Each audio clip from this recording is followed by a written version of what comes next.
আসসালামু আলাইকুম। সো একদিন হঠাৎ খবর আসবে সাব্বির মরে গেছে।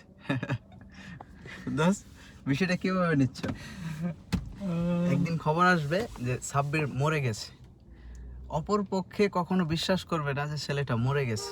বিষয়টা হলো যে এভাবে বলবে যে কি বলো, ছেলেটার বয়স অল্প আর ইয়াং, এই সুস্থ মানুষ, কালকেও দেখছি সে ফিট, সো সে মারা গেছে। আসলে মৃত্যুর কোনো বয়স হয় না। যে কোনো সময়ে যে কোনো সিচুয়েশনে মানুষ মৃত্যুর স্বাদ গ্রহণ করতেই হবে আর মরেই যাবে। এক্সাম্পল, সরি টু সে, আসলে আমারে দিয়ে বুঝাইলাম, আমার নাম সাব্বির। সো দেখেন ভাই, আমরা জন্ম হই মৃত্যুর জন্য। দোস্ত, একমত? জন্ম হয় মৃত্যুর জন্য। সো আমরা যে কোনো টাইমে, যে কোনো মুহূর্তে, যে কোনো সিচুয়েশনে আমরা মরে যেতে পারি, তাই না?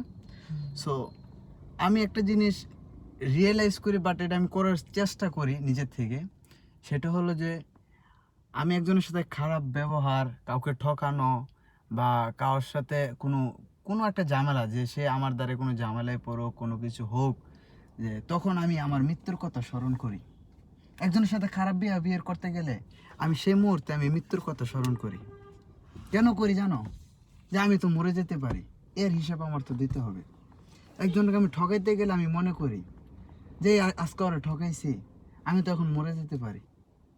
তো প্রত্যেকটা মুহূর্তে, প্রত্যেকটা সেকেন্ডে মানুষের কি জানো, মৃত্যুর কথা মনে রাখলে বা মাথায় যদি রাখে, একজনের সাথে একটা খারাপ কিছু করতে গেলেও, নেগেটিভলি কিছু করতে গেলেও যদি মৃত্যুর কথা একবার মনে হয়ে যায় যে আমি তো মরে যাব, এনি টাইম মৃত্যু তুমি গ্যারান্টি দিতে পারো দোস্ত? না, এটা কেউ দিতে পারে। এনি টাইম আমরা মরে যেতে পারি।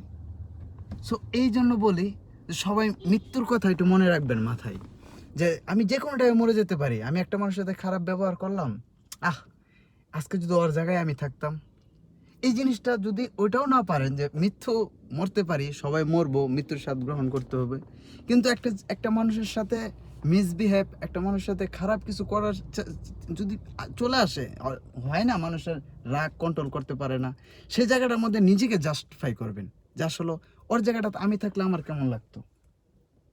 দেন আর এখনকার জামানায় মানুষে কি করে জানো, মানুষের পোশাক আশাক দিয়ে মানুষকে জাস্টিফাই করে। আসলে তার বডি ল্যাঙ্গুয়েজ দেখবে, পোশাক দেখবো। এক্সাম্পল, এদিকে একটা 5 স্টার হোটেল আছে, চলো তুমি লুঙ্গি পরে যাবা, তোমার ঢুকতে দেবো না। আর তুমি নর্মাল ড্রেস আপ পরে যাবা, এরপর তোমার সাথে ঢুকতে দিবে, কিন্তু তোমার সে বিহেভিয়ারটা করবে না, তোমার সম্মান দিবে না।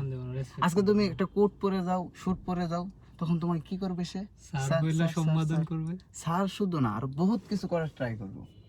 ওয়েলকাম জুস খাওয়া। আই থিঙ্ক এইটাই ভাই, আমি আসলে যেটা আমার নিজের থেকে আমি ফিল করি, আমি চেষ্টা করি নিজের থেকে, কতটুকু পারি জানি না, যে আসলে আমার দ্বারাই, আমার কথায়, আমার চলাফেরাতে কেউ যদি একটু কষ্ট পা, তা আল্লাহর রাস্তা মাফ করে দিবেন। যারা ভিডিও দেখেন আমার, বা ভিডিও দেখবেন, এখন থেকে শুরু করলাম।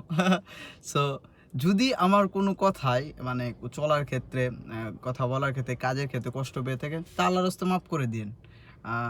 এই সবাই আসলে চেষ্টা করবেন সবার সাথে মিলেমিশে থাকার, সবার সাথে আন্ডারস্ট্যান্ডিং বজায় রাখার। এই তো, এই দোষ আমার দোস্ত, কিছু বলবা? না, তুমি যা বলছো সবই তো মানে বাস্তবতাই বলছো। এরপর দেখো, এখানে কোনো ইয়া আছে, না, কোনো ঝামেলা আছে? কোনো ঝামেলা কিংবা কোনো ভুল কোনো কিছু নাই। সো তো ভুল ত্রুটি হতেই পারে।